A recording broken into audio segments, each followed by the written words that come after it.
Hello my perfect family, कैसे हो आप सब लोग। आई होप कि आप सभी बहुत ही अच्छे होंगे। तो आज की वीडियो में हम लोग यहाँ पे बात करेंगे लेवल ऑफ स्ट्रक्चरल ऑर्गेनाइजेशन के बारे में, जो कि हमारी एचईपी का सेकंड लेक्चर होने वाला है। तो आप लोग कॉपी और पेन लेके बैठ जाइए और हम लोग अपना आज का लेक्चर स्टार्ट करते हैं। तो यार देखो, यहाँ पे जो स्ट्रक्चरल ऑर्गेनाइजेशन होता है, इसको अगर हम लोग समझना चाहें तो इसका क्या मतलब होता है। इसका मतलब होता है कि हमारा जब कोई छोटे छोटे स्ट्रक्चर से मिलके हमारी कोई बड़ी सी ऑर्गेनाइजेशन बन जाती है, तो उसी को हम लोग यहाँ पे स्ट्रक्चरल ऑर्गेनाइजेशन कहते हैं। तो अब हम लोग चूंकि यहाँ पे एचएपी के अंदर इसको देख रहे हैं, तो हम लोग बात कर रहे होंगे अपनी ह्यूमन बॉडी के बारे में। तो जो हमारी ह्यूमन बॉडी का ऑर्गेनाइजेशन होता है, ठीक है, वो कैसे यहाँ पे छोटे छोटे स्ट्रक्चर से मिलके हमारी बड़ी सी बॉडी बनी होती है, उसी को हम लोग आज के वीडियो में देखने वाले हैं। यानी और सिंपली बात करें तो जो आप लोग ह्यूमन बॉडी देख रहे हो, ठीक है, ये हमारी जो ऊपर से दिखती है, तो इसके अंदर हमारे बहुत सारे छोटे छोटे स्ट्रक्चर होते हैं, ठीक है, या फिर बहुत सारे लेवल ऑफ स्ट्रक्चर होते हैं। अब देखो यहाँ पे लेवल वर्ड क्यों जोड़ा गया है, लेवल इसलिए जोड़ा गया है क्योंकि ये हमारी छोटे से बड़े लेवल पे बनते बनते हमारी बॉडी तैयार हो जाती है। तो इसको अगर आप लोग थोड़ा समझना चाहो तो हम लोग अगर एग्जांपल समझें, तो आप लोग को पता है कि हमारा कोई भी जो सेंटेंस होता है या फिर पैराग्राफ होता है, तो उसकी सबसे छोटी यूनिट हमारी क्या होती है, हमारा लेटर होता है। यानी बात करें तो आप लोग को पता है कि लेटर्स हमारे मिलके वर्ड्स का फॉर्मेशन करते हैं, और कई सारे वर्ड्स मिलके हमारे एक सेंटेंस को बनाते हैं, और जब कई सारे सेंटेंस यहाँ पे मिल जाते हैं तो हमारा एक पैराग्राफ का फॉर्मेशन होता है। तो उसी तरीके से जो हमारी ह्यूमन बॉडी है, तो उसके अंदर भी हमारे कई सारे ऐसे यूनिट्स होते हैं। और इसको हम लोग एक और एग्जांपल समझने की कोशिश करें तो आप लोग को पता है हमारा कोई भी जो घर होता है, ठीक है, जो आप हमारा घर देख रहे हो, तो यार ये घर आप लोग को पता है कि ये हमारा सबसे पहले जो इसकी सबसे छोटी यूनिट होती है, यानी ये ईंटों से ही तो मिलके बना होता है। यानी आप लोग को पता है कि कई सारे ईंटें मिलके एक दीवार का फॉर्मेशन करते हैं, और जब हमारी यहाँ पे 3-4 दीवारें मिलती हैं तो हमारी छत का फॉर्मेशन होता है, और जब ये सारी चीज़ें मिल जाती हैं तब जाके हमारा यहाँ पे एक घर का फॉर्मेशन होता है। तो उसी तरीके से हमारी जो ह्यूमन बॉडी है, तो उसके अंदर भी हमारे कई सारे बेसिक यूनिट्स होते हैं। तो उसी को हम लोग आज के वीडियो में देखने वाले हैं। तो बात करें हम लोग यहाँ पे ह्यूमन बॉडी की, तो इसके अंदर हमारे बेसिकली 6 लेवल्स होते हैं, ठीक है, जिनसे मिलके हमारी एक बॉडी बनी होती है। अच्छा, यहाँ पे एक बात और होती है कि जो हमारे लेवल्स होते हैं, ये आपस में एक दूसरे से कहीं ना कहीं कनेक्टेड भी होते हैं, ठीक है। तो उनको हम लोग यहाँ पे आगे वीडियो में देखेंगे तो आप लोग को काफी अच्छे से समझ में आ जाएगा। तो यार देखो, इसको थोड़ा सा डिटेल में देखने से पहले हम लोग इसको यहाँ पे एक फिगर से समझने की कोशिश करते हैं, ठीक है। तो इसको मैंने आप लोग के लिए ड्रॉ कर दिया था ताकि आप लोग को समझ में आ जाए। देखो, इनको हम लोग यहाँ पे एक एक करके देखने वाले हैं। यहाँ पे बस हम लोग इसका एक बेसिक आइडिया ले रहे हैं। तो जो हमारा सबसे स्मॉल लेवल होता है वो होता है हमारा केमिकल लेवल। फिर हमारे कई सारे केमिकल मिलके हमारे सेल्यूलर लेवल का फॉर्मेशन करते हैं। फिर हमारे कई सारी सेल मिलके हमारे टिश्यू लेवल का फॉर्मेशन करती हैं। फिर हमारे कई सारे टिश्यू मिलके एक ऑर्गन लेवल का फॉर्मेशन करते हैं, ठीक है। और कई सारे ऑर्गन मिलके हमारे सिस्टम्स बनाते हैं, और कई सारे सिस्टम्स कंबाइन होकर हमारी एक ह्यूमन बॉडी का फॉर्मेशन करते हैं, जिसको हम लोग यहाँ पे ऑर्गेनिज्म लेवल में देखते हैं। तो अब हम लोग इनको एक एक करके यहाँ पे थोड़ा सा डिटेल में देख लेते हैं। तो बात करें हम लोग यहाँ पे अपने केमिकल लेवल की, तो ये हमारी ह्यूमन बॉडी का सबसे जो है छोटा या फिर लोवेस्ट लेवल होता है, ठीक है। और इसके अंदर जो भी हमारे एटम्स होते हैं और मॉलिक्यूल्स होते हैं, लाइक हमारा नाइट्रोजन, फॉस्फोरस, ये सारी चीज़ें हमारी आ जाती हैं। तो यार आप लोग इसमें बिल्कुल कंफ्यूज मत होना। हमारे कुछ सारे एटम्स होते हैं जिनसे मिलकर हमारी बॉडी बनी होती है। यानी सारे ही नहीं, लेकिन हमारे कुछ एटम्स ऐसे होते हैं जो हमारी बॉडी के अंदर पाए जाते हैं।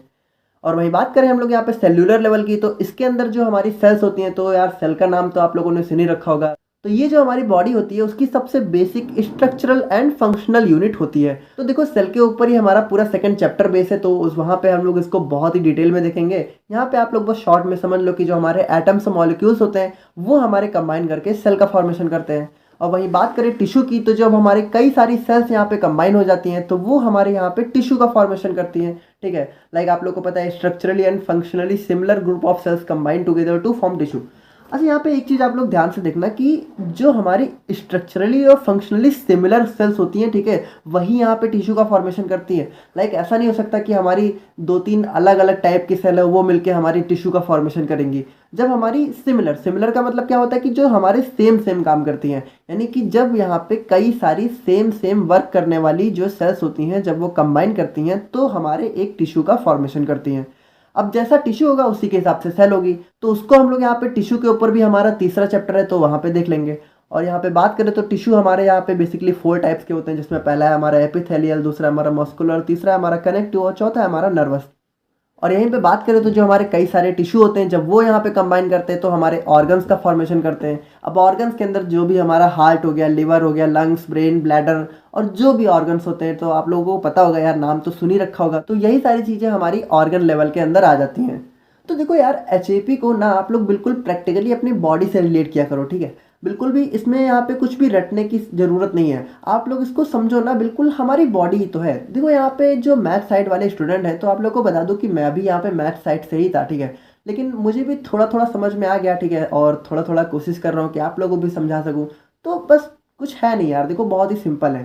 बाकी बायो वालों को तो सब कुछ समझ में आ ही रहा होगा, आई होप सो। और वहीं बात करें हम लोग यहाँ पे अपने सिस्टमिक लेवल की, तो जो भी हमारे बॉडी के डिफरेंट डिफरेंट सिस्टम्स होते हैं वो इसके अंदर आ जाते हैं। लाइक हमारा इंटीगुमेंट्री सिस्टम हो गया, skeletal system, nervous system, muscular system.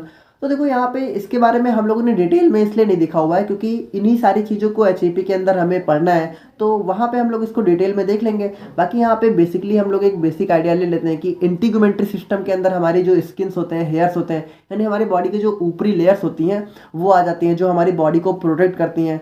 और यहाँ पे स्केलेटल सिस्टम के अंदर हमारी जो भी बोन्स होती हैं, हड्डियाँ होती हैं, वो आ जाती हैं। और मस्कुलर सिस्टम के अंदर आप लोग को पता है हमारी जो मसल्स होती हैं वो आ जाती हैं। और नर्वस सिस्टम के अंदर हमारी बॉडी के अंदर जो भी सोचने समझने की क्षमता है, ठीक है, लाइक हमारा ब्रेन हो गया, वो हमारा नर्वस सिस्टम के अंदर आ जाता है। और उसी तरीके से जो हमारा एंडोक्राइन सिस्टम होता है उसके अंदर हमारा जो बॉडी के डिफरेंट हार्मोन्स होते हैं वो आ जाते हैं। और सर्कुलेटरी सिस्टम के अंदर हमारा जो ब्लड होता है, हार्ट होता है, यानी जो हमारा ब्लड का सर्कुलेशन होता है पूरी बॉडी में, जो हमारा ब्लड दौड़ रहा होता है, वो हमारा सर्कुलेटरी सिस्टम के अंदर आ जाता है। और रेस्पिरेटरी सिस्टम के अंदर यार जो भी हम सांस लेने का काम करते हैं, यानी जो हमारी लंग्स होती है और जो भी हमारे रेस्पिरेटरी ऑर्गन्स है वो हमारे इसके अंदर आ जाते हैं। और डाइजेस्टिव सिस्टम की बात करें तो यार इसके बारे में तो आप लोग को पता ही होगा कि जो भी हम लोग खाना खाते हैं तो उसके डाइजेशन का, उसके एब्जॉर्प्शन का काम हमारा डाइजेस्टिव सिस्टम करता है, ठीक है। और रिप्रोडक्टिव सिस्टम की बात करें तो जो भी हमारे न्यू ह्यूमन बीइंग का फॉर्मेशन होता है वो इसके अंदर होता है। और लिम्फेटिक सिस्टम की बात करें तो जो हमारे बॉडी में डिफरेंट डिफरेंट फ्लूइड्स होते हैं, ठीक है, उनको रेगुलेट और मैनेज करने का काम हमारा यहाँ पे लिम्फेटिक सिस्टम करता है। और यूरिनरी सिस्टम की बात करें तो जो हमारी बॉडी के अंदर जो हमारे ब्लड का फिल्ट्रेशन होता है, ठीक है, और यूरिन का फॉर्मेशन होता है, ठीक है, वो हमारे यहाँ पे यूरिनरी सिस्टम के अंदर आ जाता है। तो इसी तरीके से जब हमारे ये सारे सिस्टम्स कंबाइन कर जाते हैं तो हमारी क्या होता है, एक बॉडी का फॉर्मेशन होता है, जिसको हम लोग यहाँ पे ऑर्गेनिज्म लेवल के नाम से जानते हैं। तो ये क्या होता है, ये हमारे ऑर्गेनाइजेशनल स्ट्रक्चर का हाईएस्ट लेवल होता है, जहाँ पे हमारे बॉडी के सभी पार्ट्स एक दूसरे के साथ जहाँ पे फंक्शन करके हमारे जो है टोटल ऑर्गेनिज्म को कंप्लीट करते हैं, यानी उसका फॉर्मेशन करते हैं, यानी जो हमारी ह्यूमन बॉडी है उसका फॉर्मेशन करते हैं।